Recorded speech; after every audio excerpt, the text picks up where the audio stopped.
He's ready? Yeah. And the question is, how much do we believe justice and the administration of justice through courts and whatnot? How much do we believe that those institutions are a religious imperative?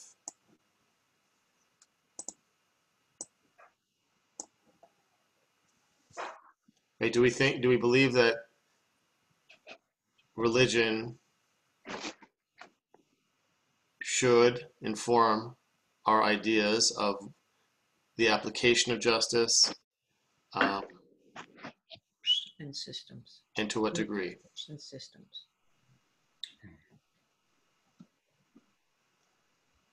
Well, we're going to look at some texts, but first I thought I'd get your opinions. Absolutely. So, Francis, what do you mean? Well, justice is a quality of God. So we humans do not know the correct justice unless we know the character of God. Okay. It's something that he introduced. So justice is religious. Right. And what I hear you saying is that one cannot separate one from the other. I don't think so. Okay. Peter, Carla, Don, Zamira, anything? You're Don, you're still muted. I'm muted here. Okay, now, yeah. Well, I think let's focus on what the definition of justice is. Okay, justice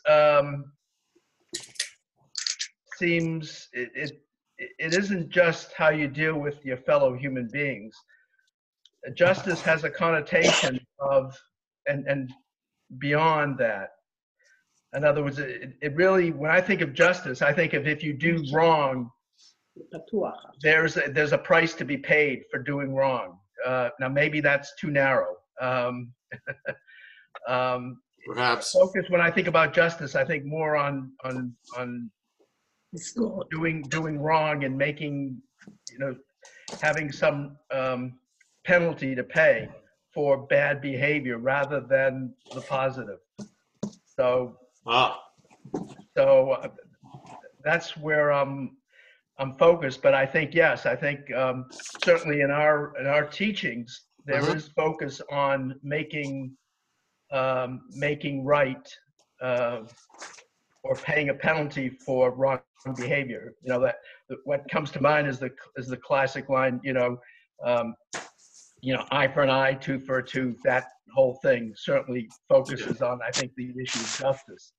Anyway, I'll stop there, but that's a few thoughts that I have. So first you're saying we have to define what is justice.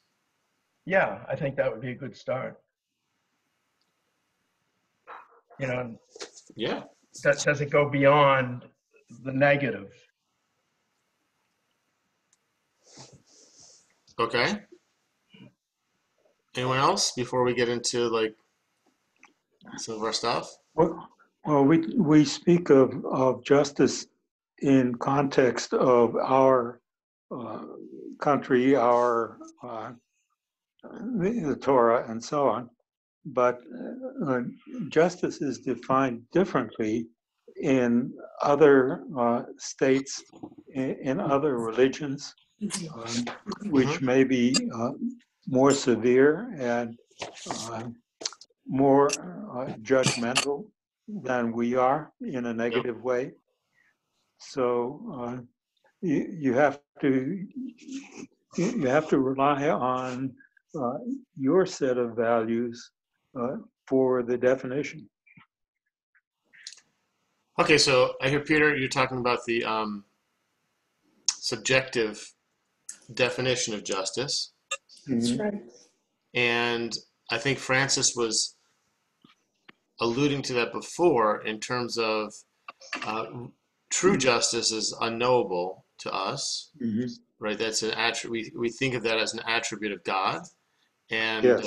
But we try to come closer to it through our relationship with God, through understanding God, or through understanding ourselves in relationship with God, we can't understand God, right? We can understand ourselves in relationship with God.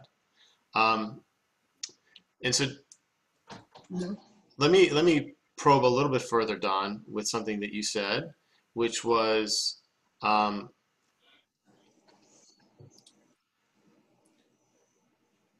you're not only concerned with punishing those who do wrong, but also with pursuing something that we call justice as a society. Is that a fair way of paraphrasing what you said before?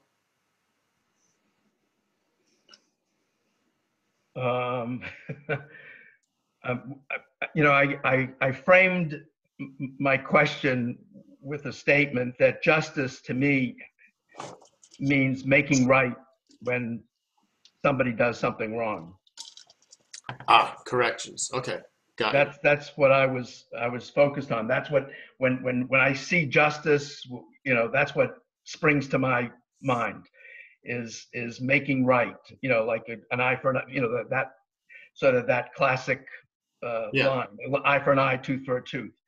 And I'm asking a question because I'm trying to search for the answer. Is does justice pertain to things beyond making right when people do something wrong?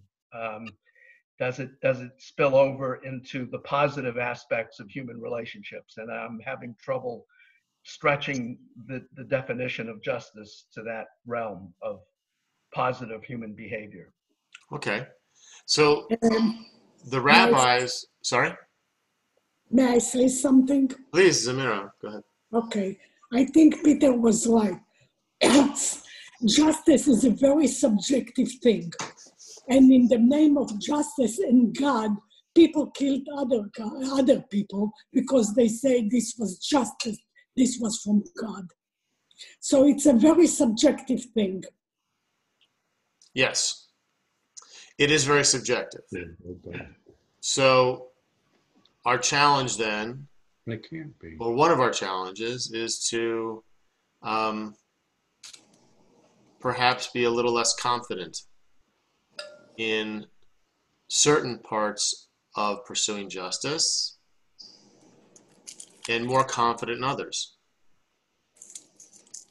which is a very broad and open-ended statement, but let me back it up. So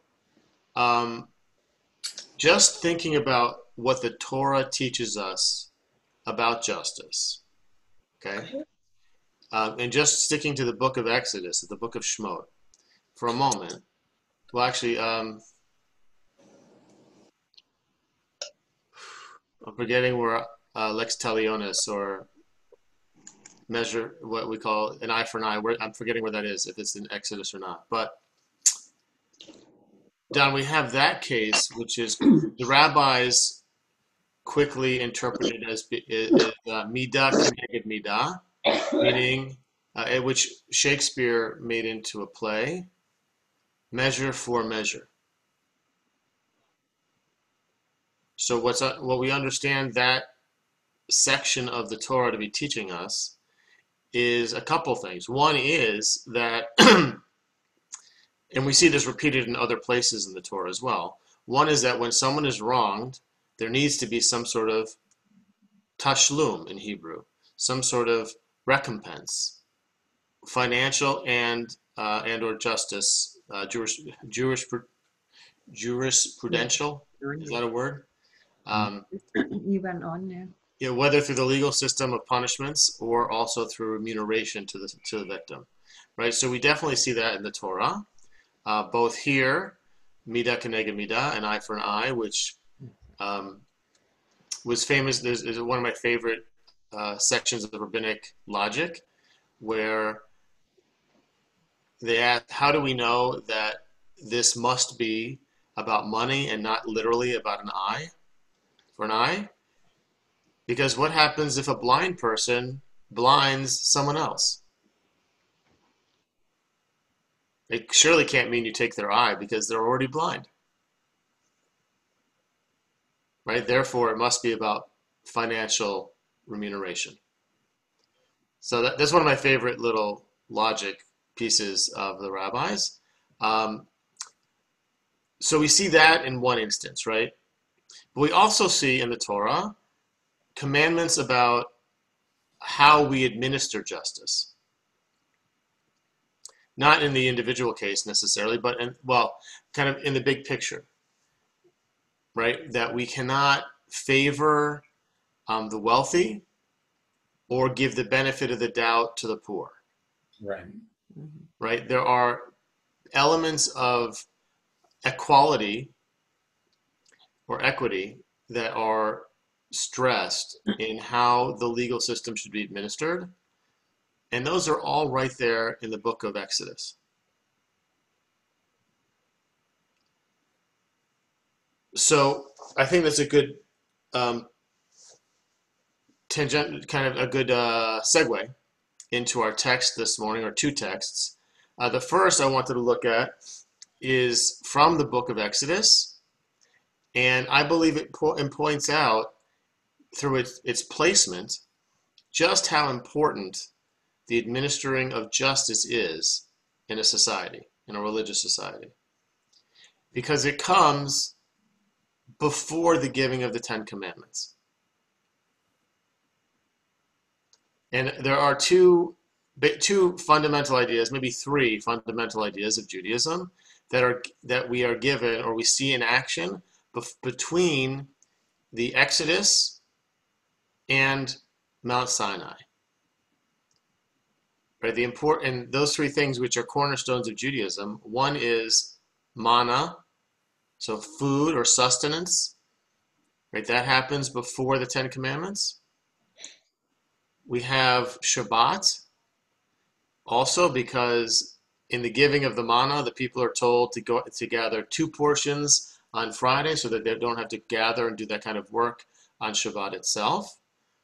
They don't have the commandment about Shabbat, but they all of a sudden have this idea that it exists before Mount Sinai. And number 3 is the section we're going to look at, which is from Parshat Yitro, right before the giving of the Ten Commandments. And it has to do with the administering of justice. And all 3 things happen before the Ten Commandments. Well, you don't need to know that. Zoom 5.0 is here, which has been telling me over and over again. Okay. Now what do I do next? So here we go. Someone read for us this first three paragraphs in English.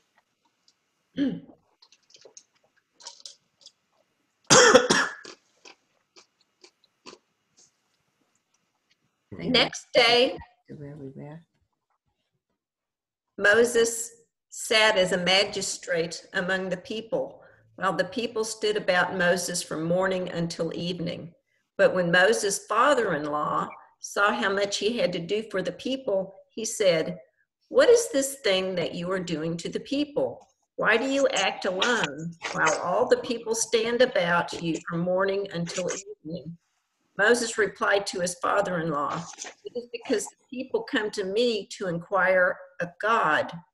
When they have a dispute, it comes before me, and I decide between one person." Oh, I'm sorry.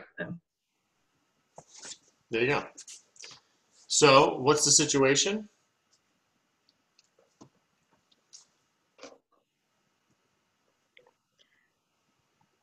Well, it looks like it's starting off. Moses is sitting as a judge or a magistrate among the people. Right? And they're all gathered around him. Anyone who's got a question or an issue, they're kind of in a crowd.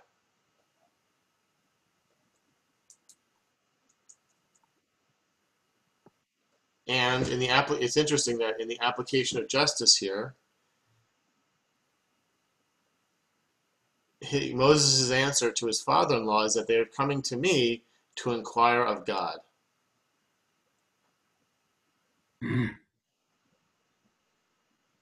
Which is it's a little bit of a simplification of the Hebrew.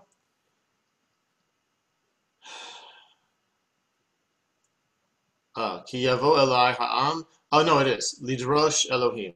Sorry, I was looking at his father-in-law's response. Right? So they come to me to seek after, to inquire after God. Okay. Who wants to keep going? And I'll move the page in just a second.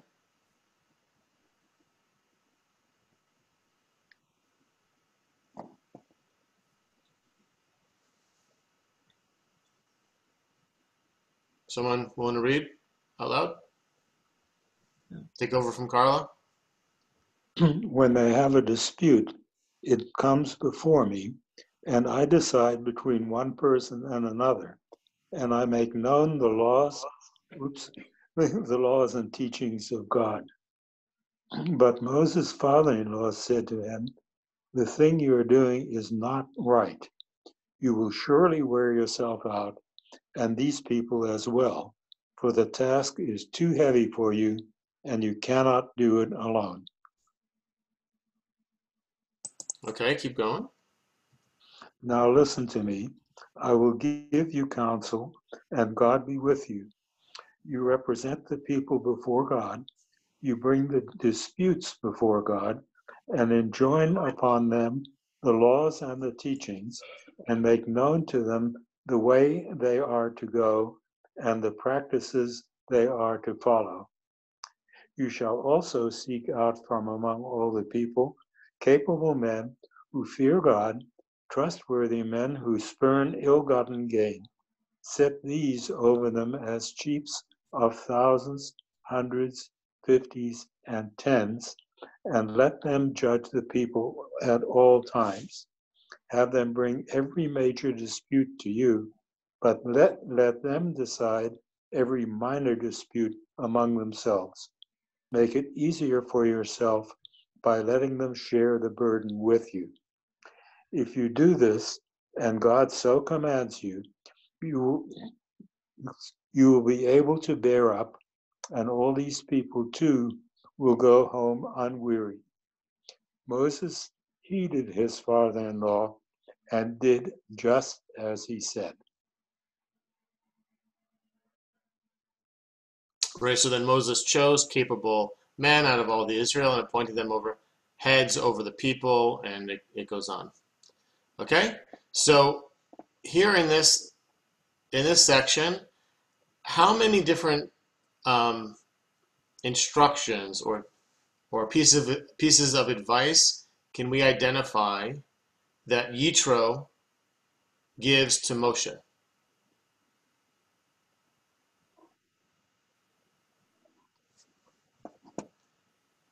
Right, so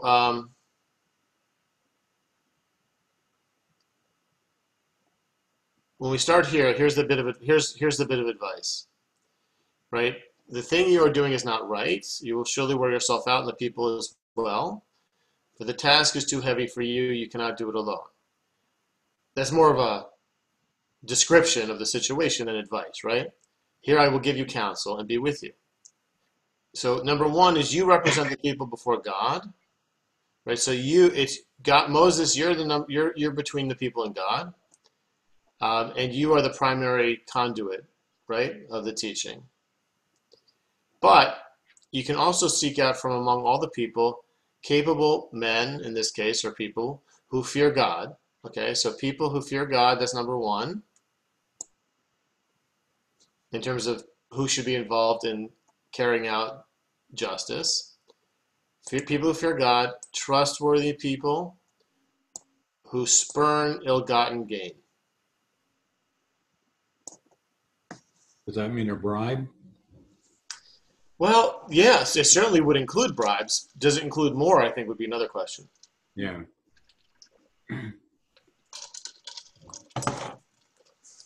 Right, so it certainly seems, I mean, ill-gotten gain can be a bribe. It can also mean that when you're carrying out justice, or when you're administering justice, that you're deciding in ways that might lead you to benefit down the way, or cause you less harm down the road. Right? So I think I would define that. I believe the rabbis would also define that as ill-gotten gain too. Right. And then he sets up a system of you should have like an appellate court system where you have someone who's in charge of thousands and hundreds and fifties and tens, right? Right. They decide the minor stuff, and then slowly going up until as they get more complex and important, until the most complex, the most important, they come to you, right? Right. Right. And it's interesting the reason why. Why does Yitro tell them to do so? You will be able to bear up, and these people too will go home unwearied. So it's it seems to me very pragmatic in its advice. Well, some people probably sat all day and then had to go home without an answer. Yeah. That would be something that would be annoying. Wouldn't it be? If Yeah. justice were not carried out Right. speedily. You'd and have to come effectively. back the next day and then maybe the next day. Mm-hmm. Exactly. Also, as someone who actually does this for a living, it Yes, gets ma'am. tiring having to make those decisions. And the faster you have to make them, because you have more stuff, the less you could necessarily rely on your judgment because you haven't thought through everything. Mm-hmm. So if you feel like if you have to make a call or a decision too quickly, that it could be mistaken, right? And you don't have a chance to really ruminate over it. Excuse me. Zamira, just 1 second. But so Hillary, May I say something?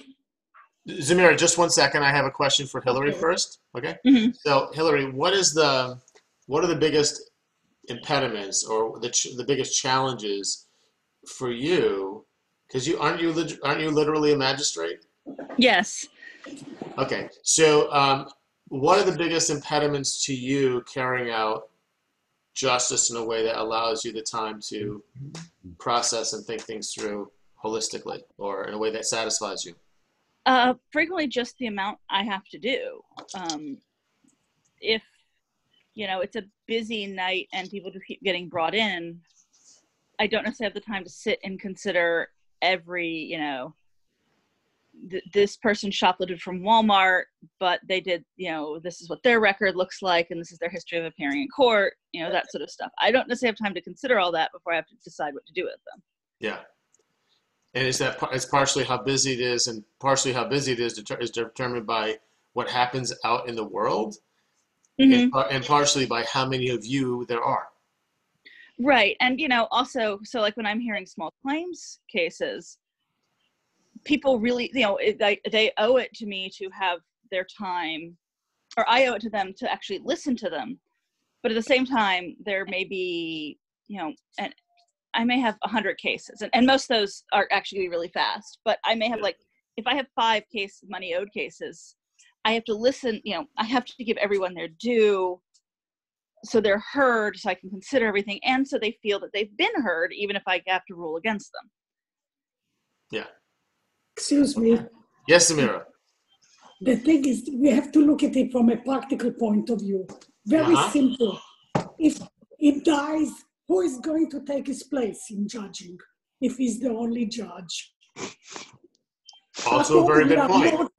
He was mortal. He was not God. So he can drop dead the next day. So who is going to take it if he doesn't have anyone to walk with him? Okay. Right. So if we don't have others who are working with him, when he eventually is no longer able to fulfill that position, there would be nobody who would be trained, right? Mm. You don't have a charismatic system or charismatic leader. You need to have a system where other leaders can come up as well and share in the leadership, which is that's another teaching we can get to later on when Moses appoints the 70 elders. And it seems like there's some concern that if he does so, there will be diminution of his power and connection to God. But one way to interpret what happens there is that by sharing the connection to God, that actually Moses is high, rises to a higher level. One way to interpret it.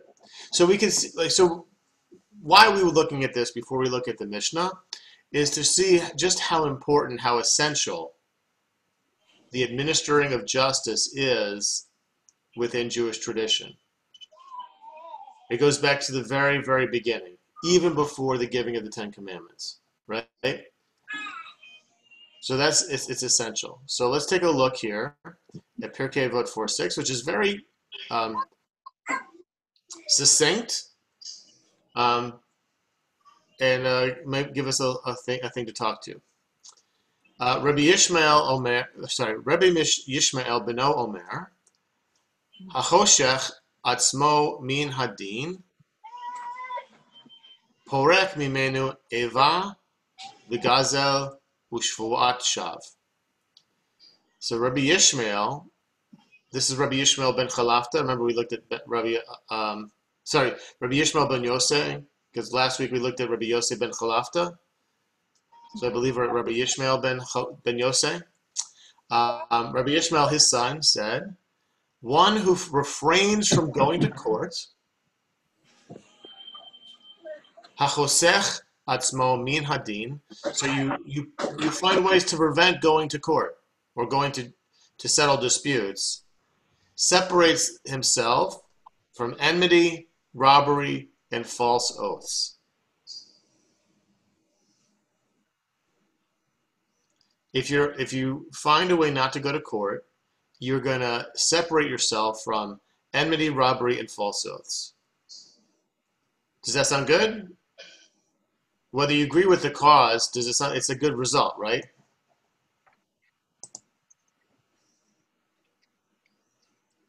So let's get into the why, or how. How is it, like it would seem on the face of it, right, that if you set up a court to settle disputes, and we want that court to be invested with authority and to be respected for the decisions it makes, wouldn't we encourage people to use it in order to verify it and justify it? Whereas Rabbi Yishmael here seems to be giving the opposite advice.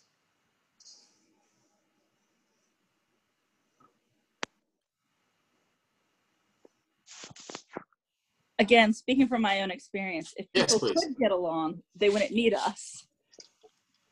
And that, the false oaths very much struck me, because I have described my job before as people lie to me all day, and then I write paperwork based on it. Okay, right?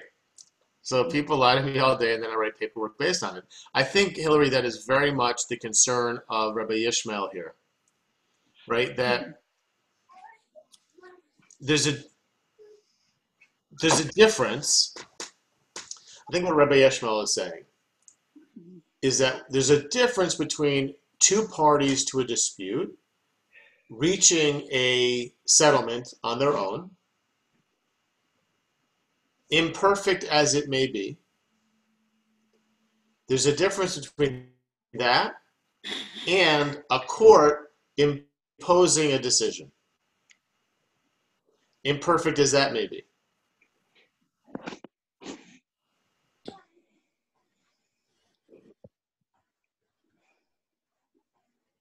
Yeah? Mm-hmm. Well, it's very interesting for me, coming to America. When I was here, my mother visited from Scotland. Mm-hmm.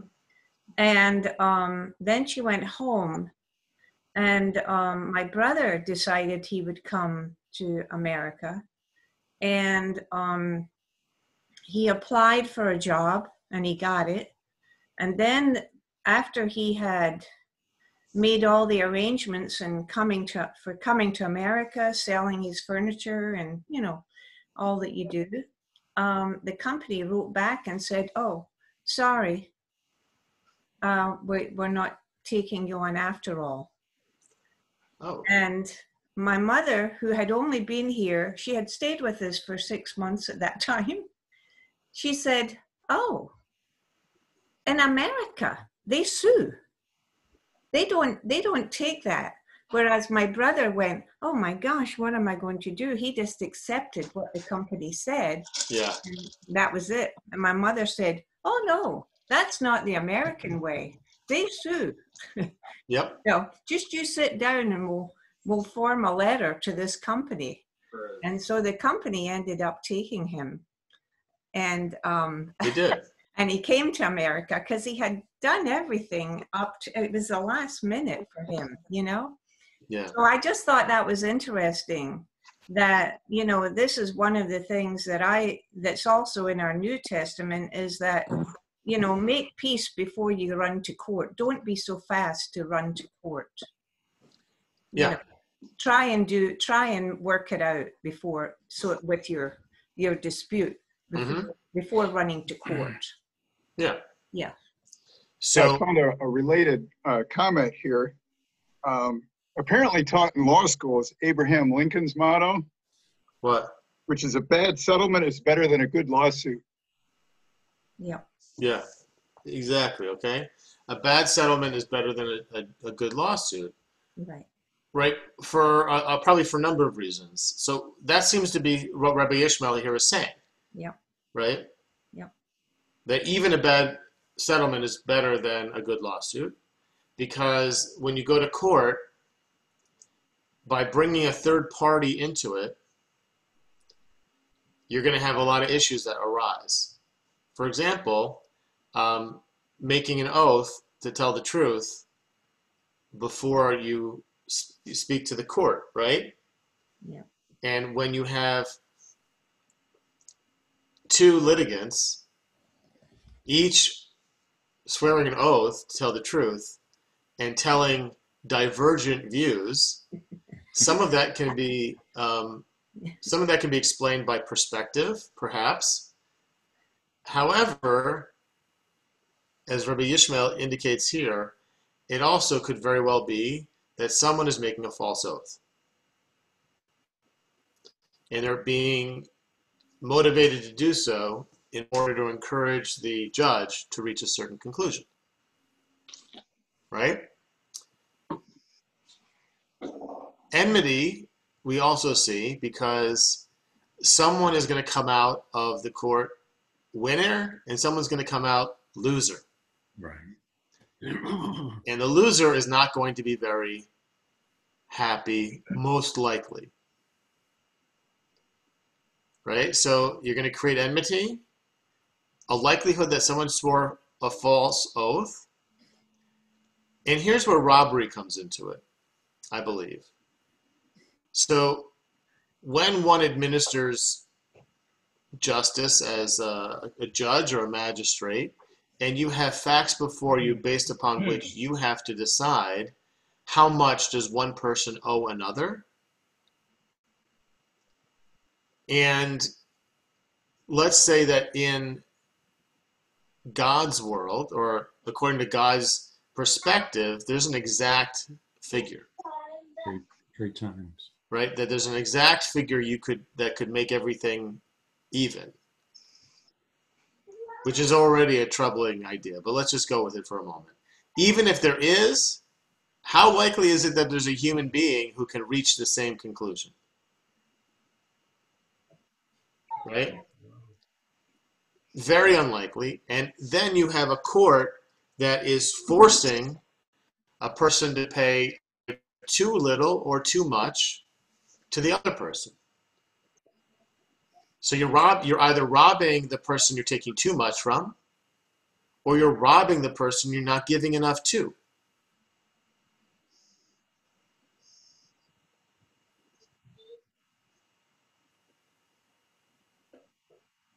Right? The administering of justice is imperfect. And it may be maybe it's more perfect than a settlement. I don't know. But by going through a court system, you can possibly or likely involve these elements. which the rabbis were very concerned about. In the Old Testament, most of the restitution was 3 times the event. It depends what the case was for, Francis. Right. And we do like to say Hebrew Bible, right? It's a Hebrew Bible, not Testament. I meant Yeah. Hebrew Bible. I know what you mean. I know.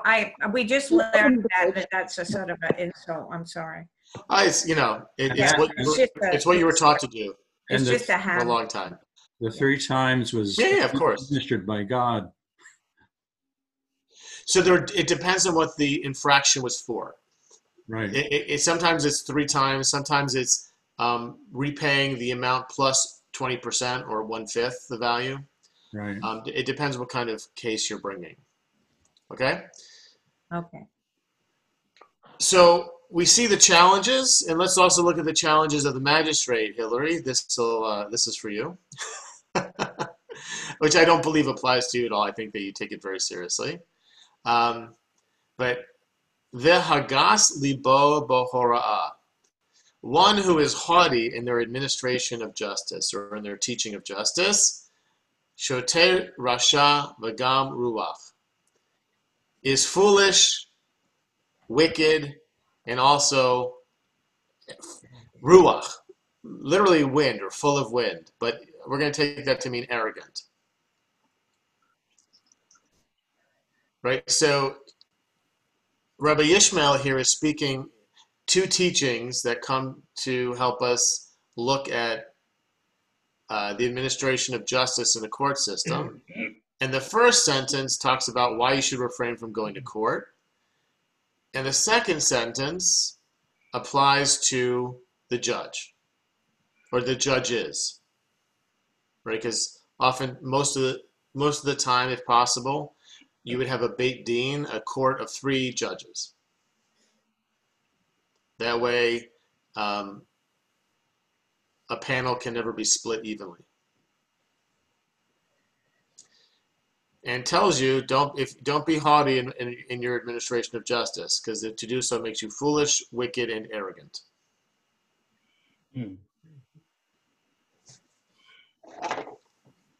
Which seems pretty straightforward.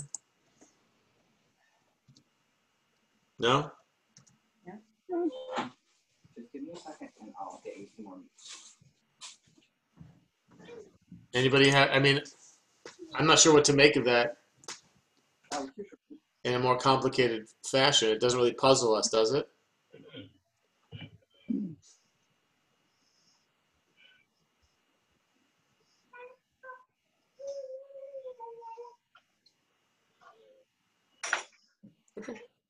Any final thoughts about Rabbi Yishmael and his teaching? Yeah. Can I chip in? Please. Focusing more on the first part of it. I just find it so cynical. I mean, it sounds very cynical.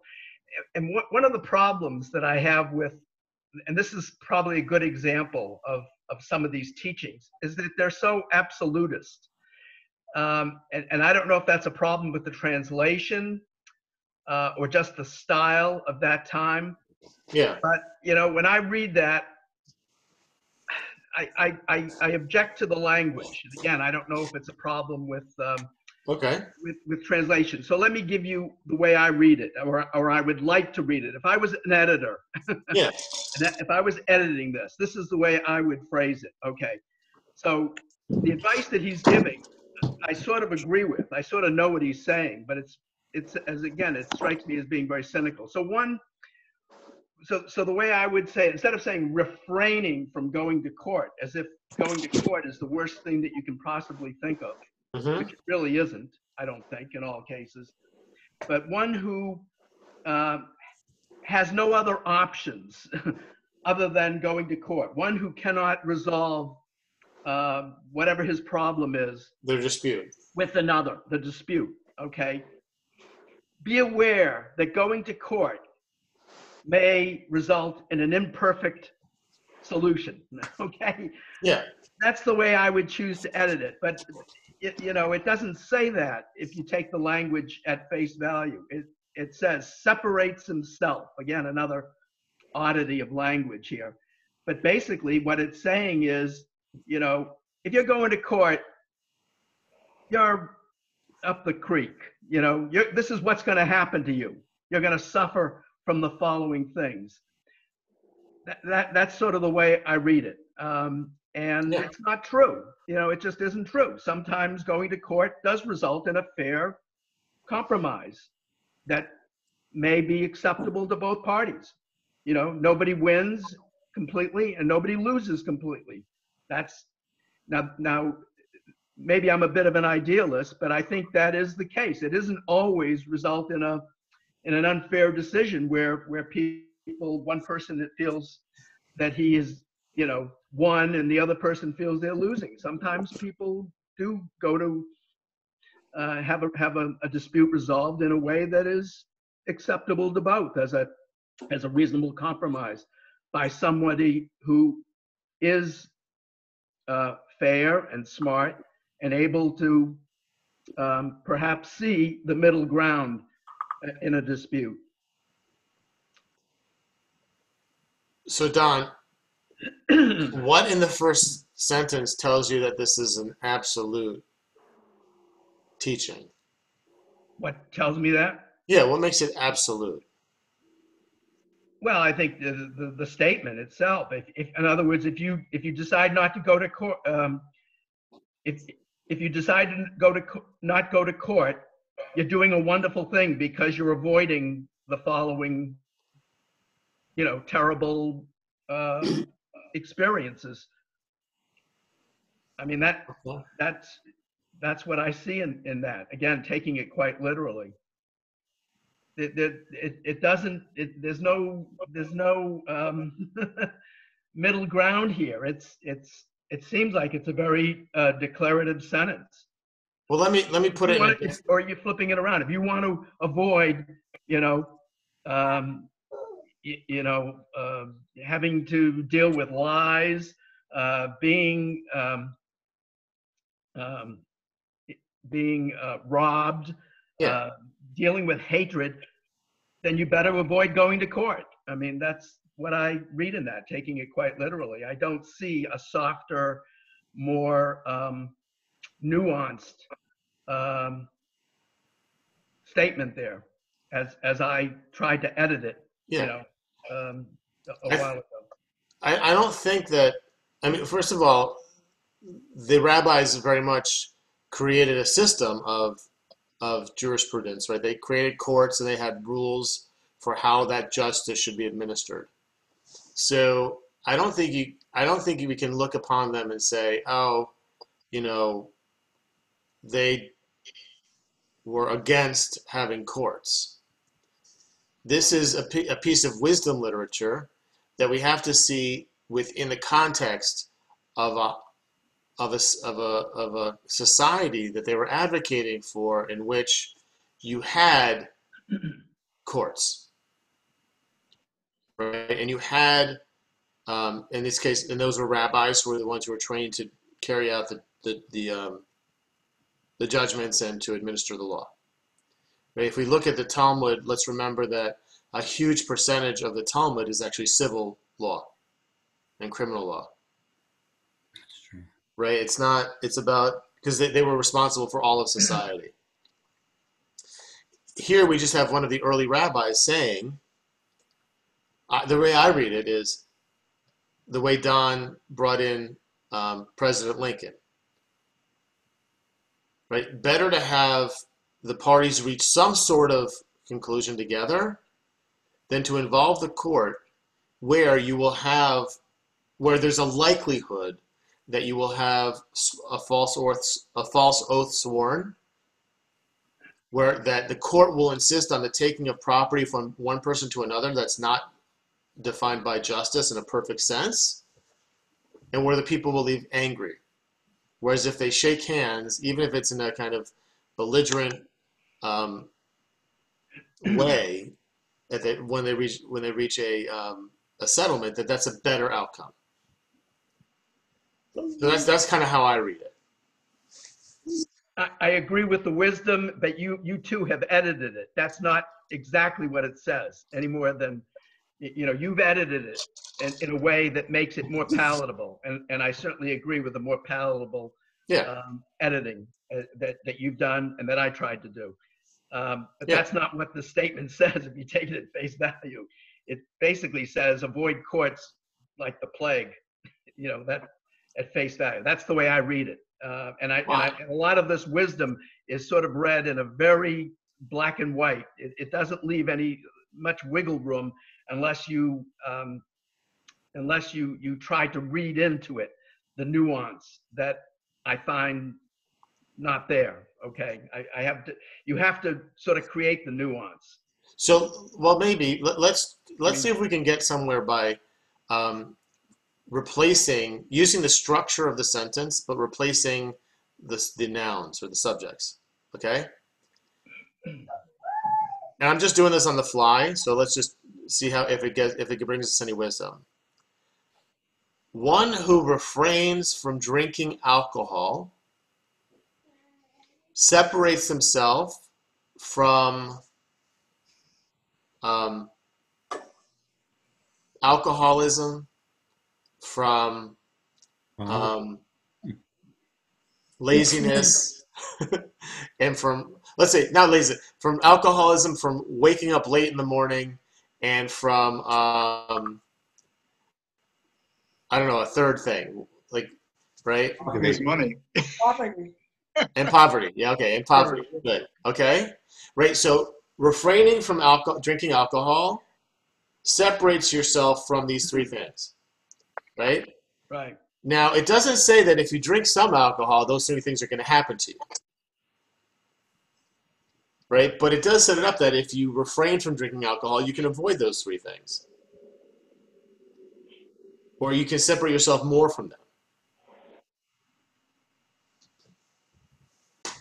How about one who refrains from going to social media, to Facebook, to settle a dispute? Oh, yes. I don't even, Carl, all here is one who refrains from social media separates themselves from, right?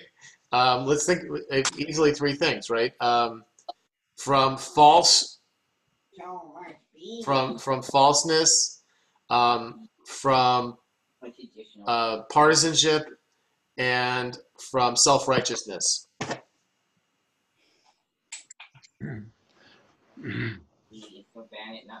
But it doesn't mean that you can't use social media in a way that is okay, but it's true that if you do use social media, most likely those three things will increase in your life. Yes, especially if it's used to settle disputes. Oh God, then yeah, forget that. Okay, well, okay, let's leave it here. I think it's good things to think about, and I think one of the things that I really like about this teaching, and about the rabbis in general, is how seriously they took the instruments of justice. Right, that a false oath, like testifying under, in a commitment to God to tell the truth, but doing so falsely, is, first of all, one of the 10 commandments that you're breaking. It's a huge undermining of society. Right? And the idea of the court taking property from one person and giving it to another mistakenly is a huge problem as well. And I just, that they took it so seriously and saw the importance of these kinds of issues in terms of society's healthy development, I think is a good sign to us today about how seriously we should take them as well.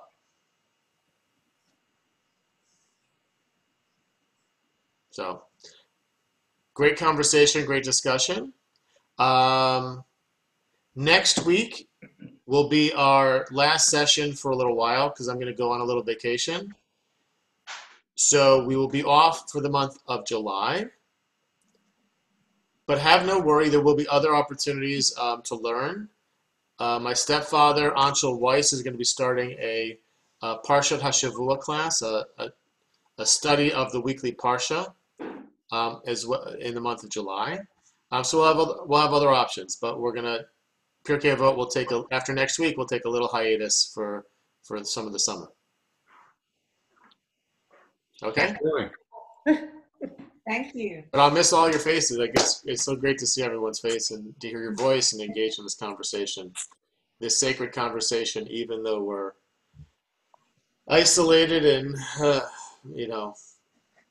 frustrated, but doing the right thing. So let's maintain our social distance and keep this virus from affecting us too much more. Thank you. Thank you. Thanks, everybody. Okay. Shalom. Thank you. Bye. Thank you. Bye.